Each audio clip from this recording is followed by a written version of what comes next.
The night air hung thick over Plainfield, Wisconsin, November 16, 1957, when Deputy Sheriff Frank Worden pushed open the creaking door of Bernice Worden's hardware store and stumbled into a scene that would haunt him until his dying breath. Blood pooled on the wooden floor like spilled wine, and hanging from the ceiling, suspended by rope and chains, was the headless, gutted carcass of what had once been a human being. The metallic stench of death, mixed with the acrid smell of fear-soaked wood and rusted tools, created an atmosphere so thick it seemed to cling to his uniform like fog. But this wasn't the beginning of the story. This was merely the moment when the world discovered what had been hidden in the shadows of rural Wisconsin for decades. What they didn't know was that someone had escaped Ed Gein's house of horrors months before this discovery, someone who had done the unthinkable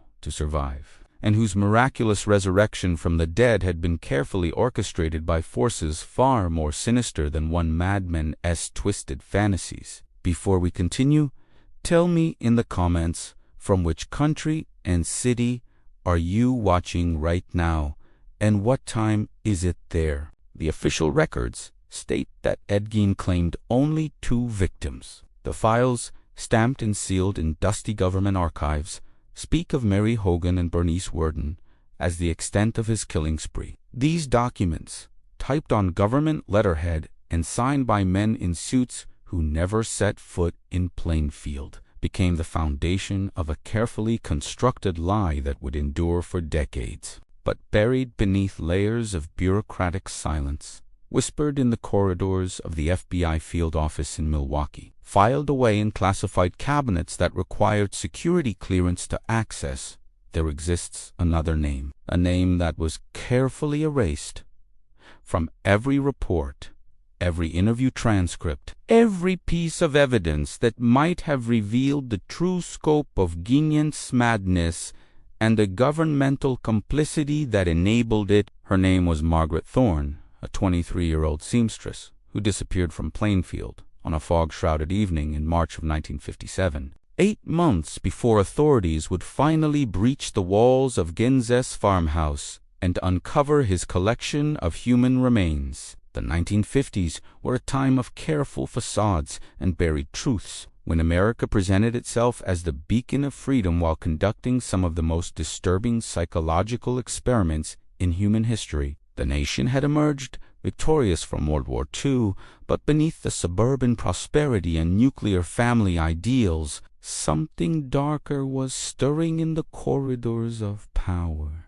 Project MKUltra was already well underway by 1957, with CIA operatives conducting mind control experiments on unwitting subjects across the nation, from college campuses to mental hospitals to isolated farmhouses in rural Wisconsin. The Cold War paranoia had created an atmosphere where secrets were currency, where human beings could be reduced to test subjects, and where truth was whatever those in power decided it should be. In this climate of institutional deception, it became remarkably easy for certain stories to simply vanish, for certain witnesses to be quietly relocated, for certain survivors to be given new identities and sworn to eternal silence under threat of being declared mentally incompetent and institutionalized indefinitely. Margaret Thorne had been walking home from her evening shift at the local telephone exchange,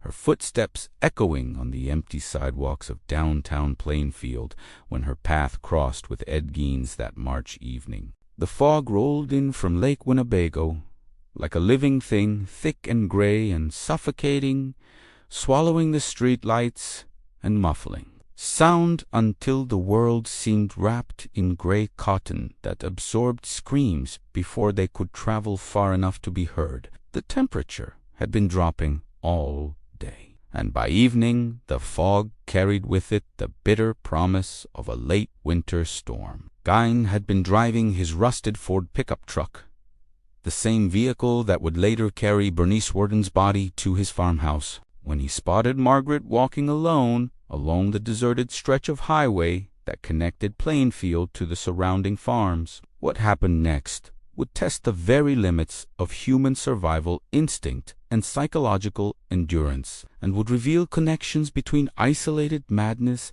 and systematic governmental experimentation that authorities would spend decades trying to hide. According to a fragment of testimony recovered decades later from a sealed FBI file marked with classification levels that technically didn't exist in 19... Margaret remembered the sound of gravel crunching under truck tires as the vehicle slowed beside her. She remembered the pale face behind the windshield illuminated by the dim glow of the dashboard. Lights the nervous twitch of Gein's mouth as he offered her a ride in a voice that sounded almost feminine in its softness. The fog had grown so thick that she could barely see her own feet, and the temperature was dropping rapidly toward what the Weather Service would later record as one of the coldest March nights in Wisconsin history. Against every instinct that screamed danger, against the warnings her mother had given her about accepting rides from strangers, against the growing sense of unease that made her skin crawl,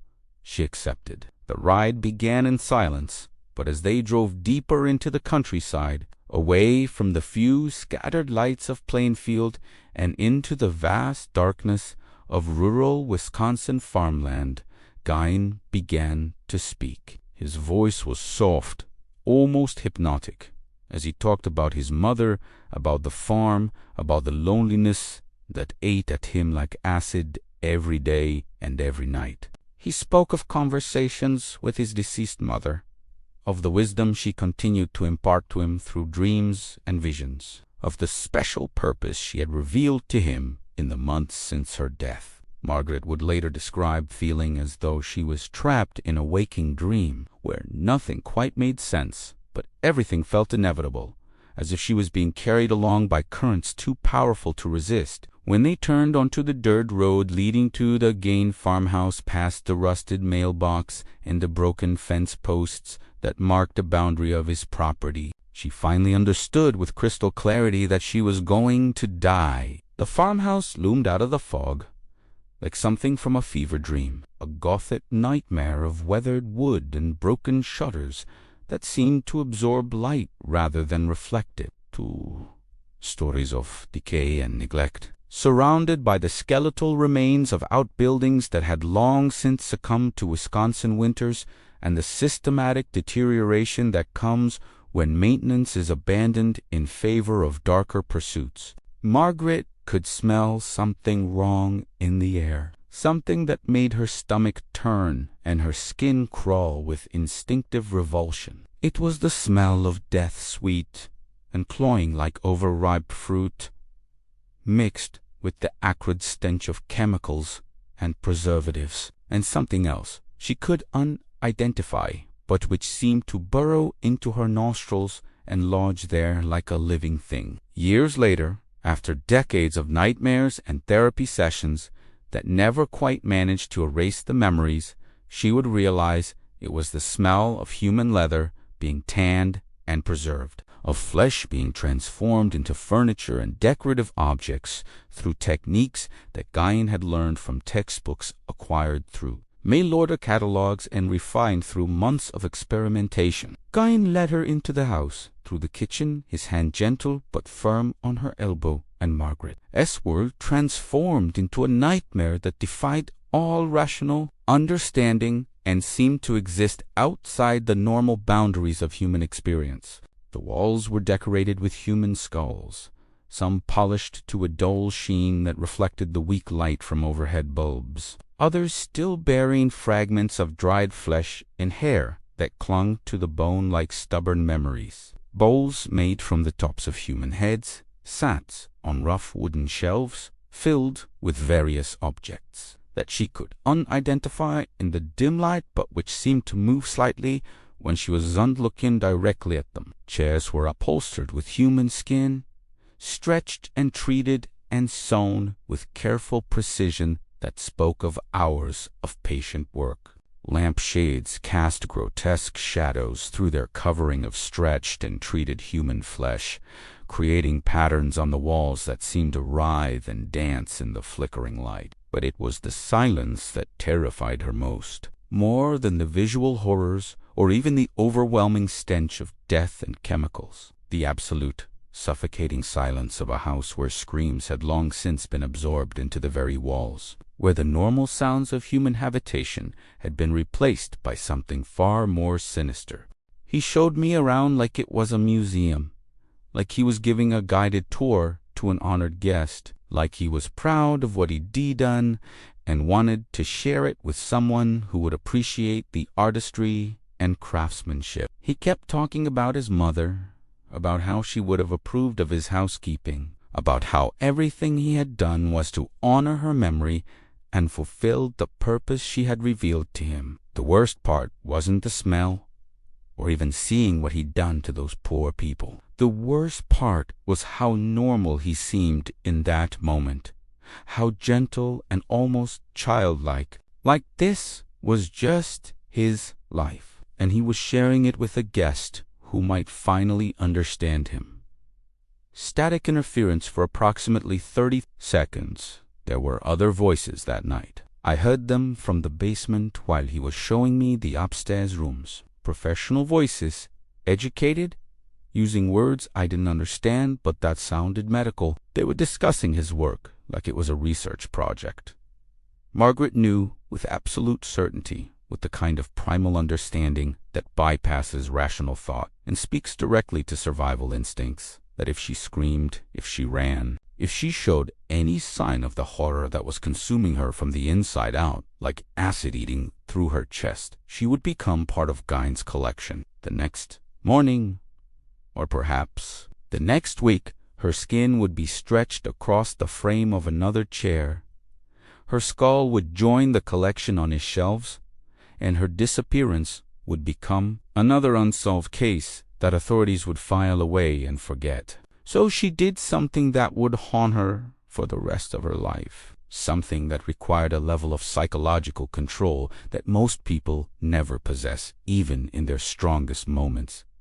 She pretended to be fascinated. She asked questions about his techniques, complimented his craftsmanship, even touched some of the grotesque furniture with what appeared to be genuine interest and admiration. For 3 hours, from midnight until nearly 3 in the morning, she played the role of an admiring audience to a madman's exhibition, all while calculating her chances of survival and formulating a plan that would require her to do something no human being should ever have to contemplate. The opportunity came near 3 in the morning, when Gein excused himself to attend to something in the basement, muttering about preparations that needed to be made and schedules that had to be maintained. Margaret could hear him moving around below, the sound of heavy objects being dragged across concrete, tools scraping against metal, and something that might have been humming, or perhaps conversation conducted in voices too low to make out clearly. She knew this was her only chance, but she also knew that simply running would never be enough. Gein knew where she lived, where she worked, who her family was. He had pumped her for information during their ride, seemingly innocent questions about her background that she now realized had been a careful interrogation. He would find her, and when he did, her death would be slower and more creative than anything he had previously imagined. So Margaret Thorne made a decision that would echo through decades of official silence and bureaucratic cover-up, a decision that required her to embrace death in order to choose life. She staged her own death, using a kitchen knife from Gein's collection, a blade that had clearly been used for purposes she didn't want to contemplate.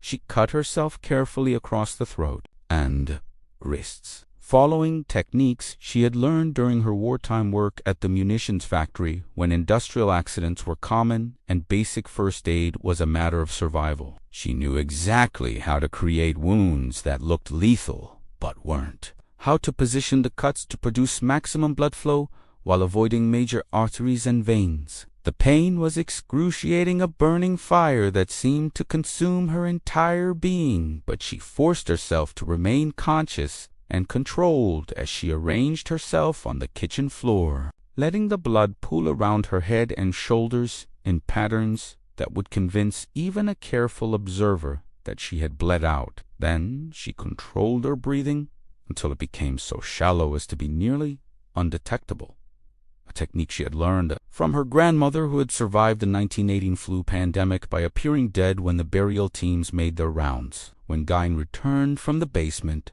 20 minutes later, climbing the wooden stairs with the slow, deliberate steps of a man carrying something heavy, he found what appeared to be a corpse in his kitchen. Margaret heard his sharp intake of breath, a sound that contained surprise and disappointment, and something that might have been genuine grief. He knelt beside her, and she felt his fingers checking for a pulse at her throat, his touch gentle and careful despite everything she had witnessed. His hands were warm and slightly damp, and she could smell soap and chemicals on his skin. For a terrifying moment that seemed to last hours, she thought he might detect the faint beating of her heart, but her makeshift wounds were bleeding freely enough to mask the vital signs he was checking for, and the pool of blood around her head had grown convincing enough to sell the deception. What happened next revealed something about Etkin's psychology that would never make it into any official analysis or psychiatric evaluation.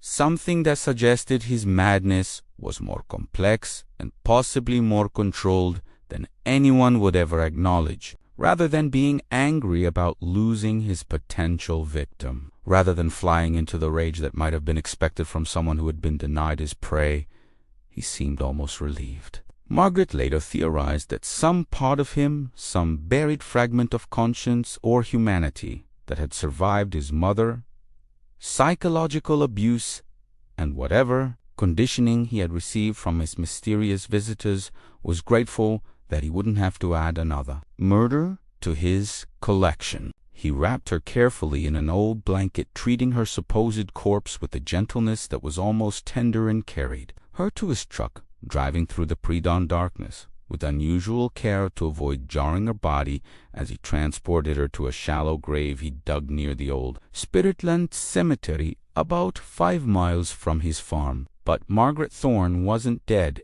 and as the first gray light of dawn began to seep through the thin soil that covered her, as the earth above began to warm with the rising sun, she began the most harrowing escape in criminal history. The dirt was loose and recently turned, and using fingernails that she broke to the quick and pieces of broken glass she found mixed in with the soil, she clawed her way to the surface like something from a gothic horror story. The process took hours, and by the time she emerged covered in blood and earth and her own bodily fluids, barely conscious from blood loss and exposure, she looked exactly like what anyone would expect a person to look like if they had actually died and been buried and somehow managed to return from the grave. She stumbled through the Wisconsin countryside for what felt like hours, but was probably much less, her sense of time distorted by trauma and blood loss. She avoided roads and stayed hidden in the tree lines, following fence posts and power lines toward what she hoped was civilization, leaving a trail of blood drops in the snow that would melt and disappear by midday. By the time she knocked on the door of a rural doctor's house in the outskirts of Waterloo, nearly 20 miles from Plainfield, she was barely conscious from blood loss and exposure, but she was alive, and she had a story that no one in authority wanted to hear. The doctor, a man named Samuel Rickert, who had been awakened by her pounding on his door, treated her wounds with the careful attention of someone who had seen plenty of trauma during his years of rural practice. But as he cleaned and stitched her self-inflicted wounds, as he listened to her account of what had happened with growing alarm, disbelief, he began to understand that he was dealing with something far more complex than a simple assault or attempted murder. When he attempted to contact the sheriff's department to report the incident, he was told in no uncertain terms by a desk sergeant who seemed unusually about the situation that no missing person report had been filed for any Margaret Thorne, and that his patient was most likely suffering from a mental breakdown brought on by trauma, possibly self-inflicted trauma, that indicated serious psychological problems requiring immediate psychiatric intervention. When Dr. Riker persisted, suggesting that authorities should at least investigate the farmhouse she described and verify her story before dismissing it as mental illness, he received a visit from two men in dark suits who identified themselves as federal agents and presented credentials that seemed authentic, but which he was not allowed to examine closely or copy. These men, who spoke with the calm authority of people accustomed to being obeyed without question, explained to Dr. Reichert that his patient was involved in matters of national security that were far beyond his clearance level or need to know. They suggested in terms that were polite but left no room for misunderstanding that his patriotic duty required him to forget everything he had seen and heard and to transfer his patient to their custody for specialized treatment that would ensure her recovery and protect sensitive government operations.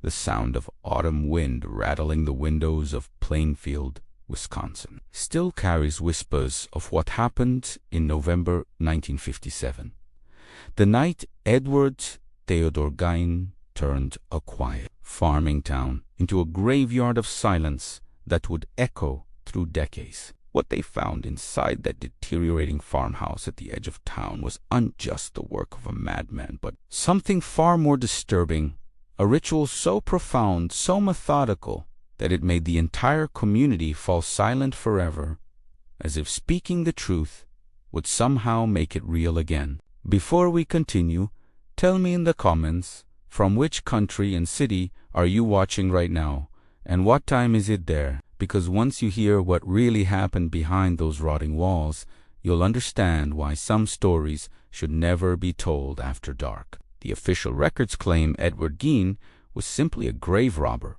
who lost his mind after his mother's death. But the deeper you dig into the classified files, the more you realize that what happened in Plainfield wasn't madness, it was something else entirely. Something that required the kind of systematic cover-up that only comes when the truth threatens to unravel everything we think we know about human nature. The bones tell a different story than the one they wanted us to hear. In the amber twilight of that November evening, when Sherrod Archley pushed open the creaking door of the Gein farmhouse, the smell hit him first.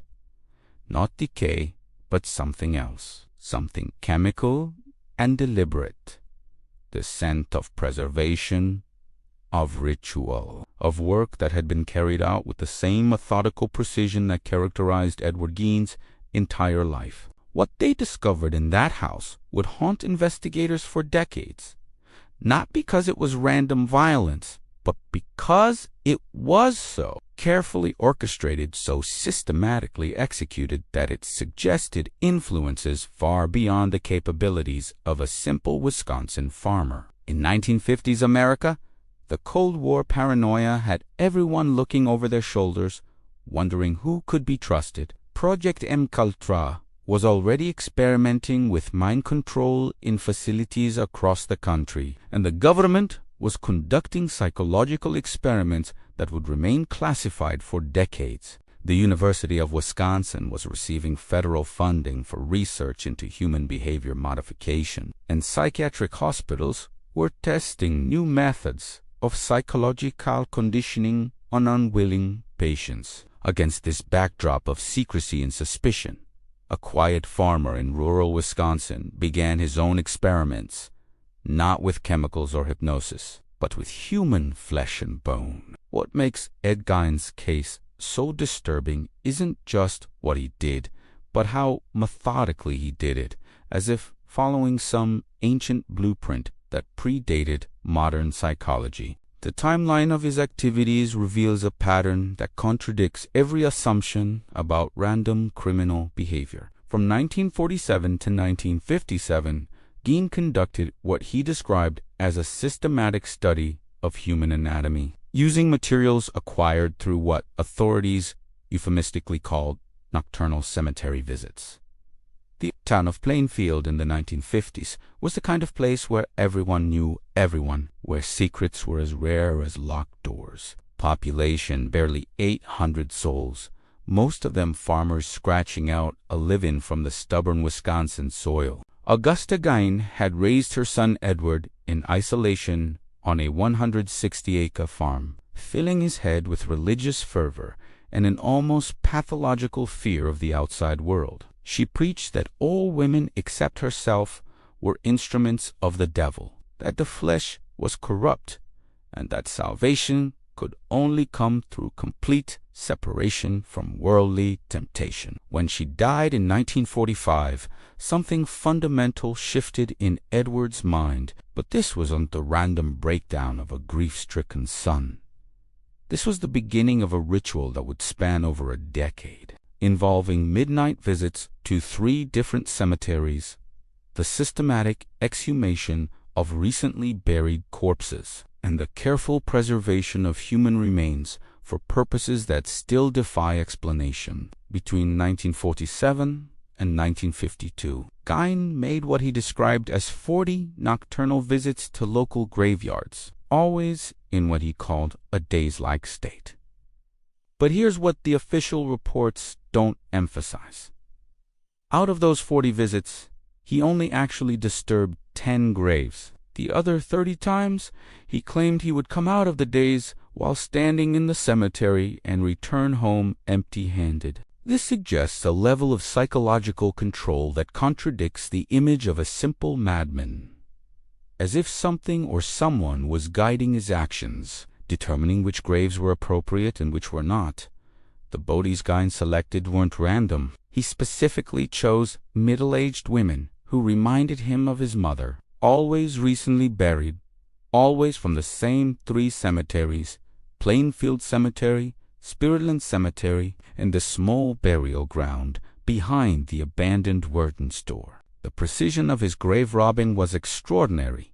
He knew exactly where to dig, how deep the coffins would be, and how to restore the graves so perfectly that families never suspected their loved ones had been disturbed. This level of planning suggests someone with intimate knowledge of burial practices, soil composition, and cemetery maintenance schedules that a hermit farmer shouldn't have possessed. Subject Farmhouse contains evidence of systematic preservation techniques unknown to local authorities. Consulting with FBI Behavioral Analysis Unit requested. Note: chemical compounds found on premises require laboratory analysis. What investigators found inside the Gein farmhouse in November 1957 wasn't the chaotic accumulation of a disturbed mind. It was a carefully curated collection, organized with the same methodical precision that characterized his grave robbing. The house itself had been transformed into what can only be described as a human anatomy museum, with each room serving a specific function in Gein's elaborate preservation process. Human skulls had been transformed into soup bowls, their tops sawn off with surgical precision, using tools that investigators never found among Gein's possessions. The cuts were clean, professional, suggesting access to medical-grade bone saws that weren't available to civilians in rural Wisconsin. Female faces had been carefully peeled away and preserved as masks, each one bearing an expression of peaceful repose that suggested the skin had been removed post-mortem, not during any violent struggle. The preservation quality was so exceptional that some faces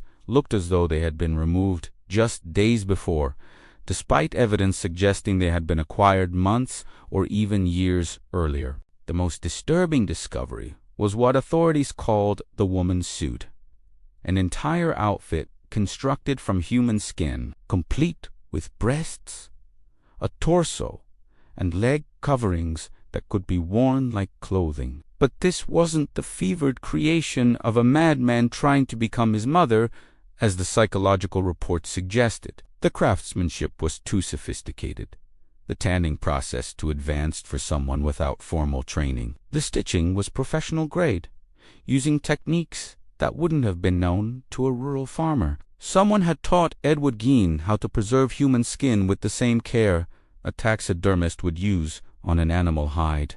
FBI Internal Memo, November 20th, 1957.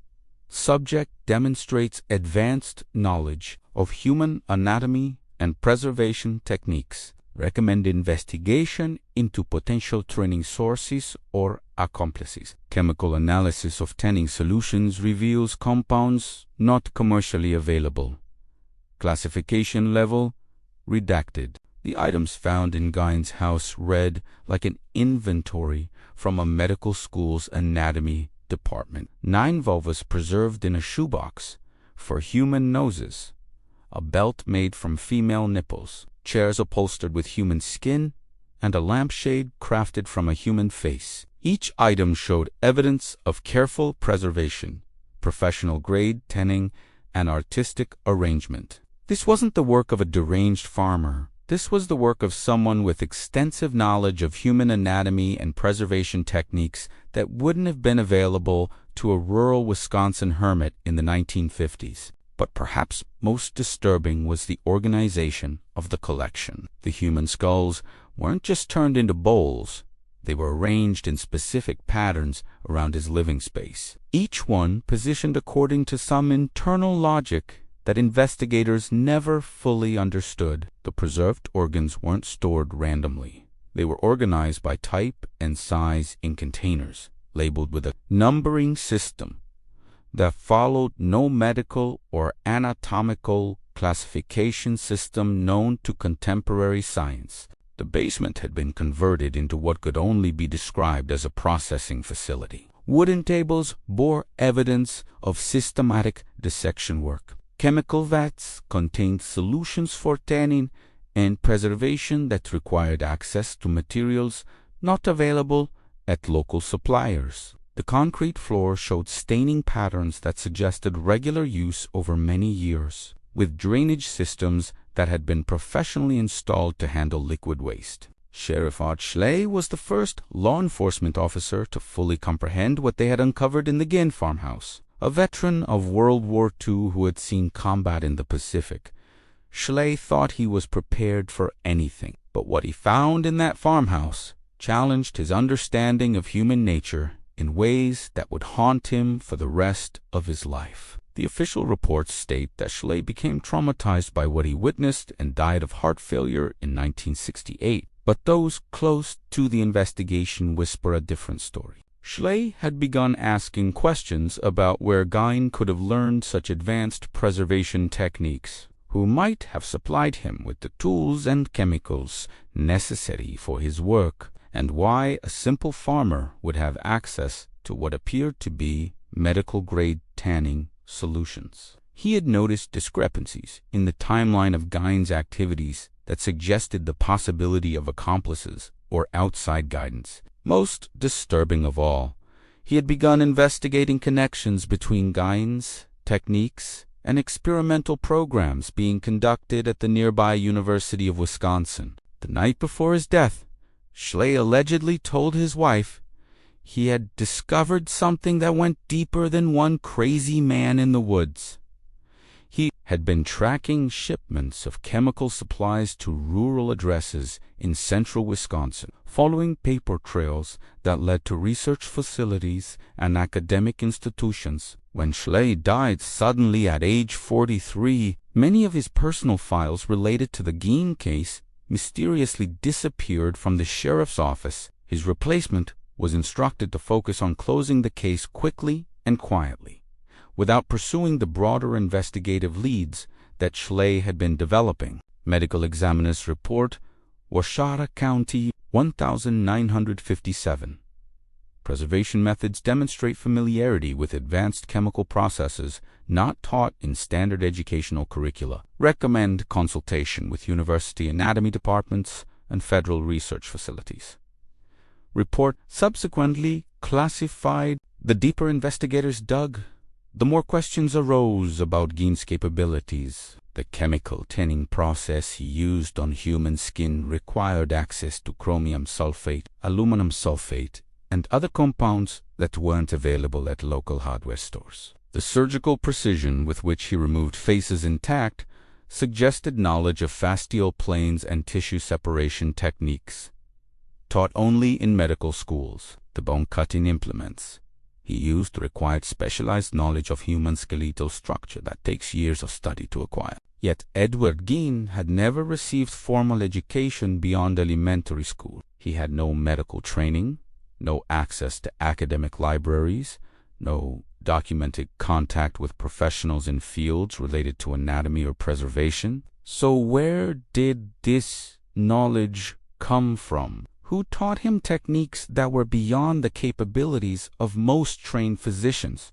More disturbing were the ritual aspects of his work. The human skulls weren't just turned into bowls, they were arranged in specific patterns around his living space that seemed to follow some ancient template for ceremonial display. The preserved organs weren't just trophies, they were organized according to principles that suggested deeper understanding of human anatomy's symbolic significance. The woman's suit wasn't just clothing, it was constructed according to patterns that seemed to follow some prehistoric template for ceremonial dress. Anthropologists who studied the case privately noted similarities between Gein's arrangements and mortuary practices found in various indigenous cultures, particularly those involving the preservation and veneration of human remains for spiritual purposes. But Gein had no documented exposure to such practices, no access to anthropological literature, and no known contact with individuals who might have possessed such knowledge. What makes the cover-up so evident is how quickly the physical evidence disappeared. After Gein's arrest, the official reports state that the human remains were decently disposed of by the State Crime Laboratory, but no records exist of exactly how this disposal was carried out or who authorized it. Standard procedure would have been to preserve such evidence for years, allowing for additional analysis and potential appeals. Instead, everything was destroyed within months of the initial investigation. The Gein farmhouse, which should have been preserved as a crime scene for years, was mysteriously destroyed by fire in 1958, less than a year after the investigation concluded. The fire department's response was delayed, and by the time firefighters arrived, the structure was completely consumed. No investigation was conducted into the cause of the fire, and the insurance claim was processed without the usual scrutiny applied to suspicious blazes. Even more suspicious was the handling of Gein's extensive written records. Neighbors reported that Gein kept detailed journals and notebooks filled with what appeared to be anatomical drawings and written instructions. These documents were allegedly confiscated during the initial search, but never appeared in evidence during his trial. When defense attorneys requested access to Gein's personal writings, they were told the materials had been lost during transfer between agencies. All materials related to subject E.G. to be classified under national security provisions. Local authorities advised to limit disclosure. Research applications of subjects techniques to be transferred to appropriate federal facilities.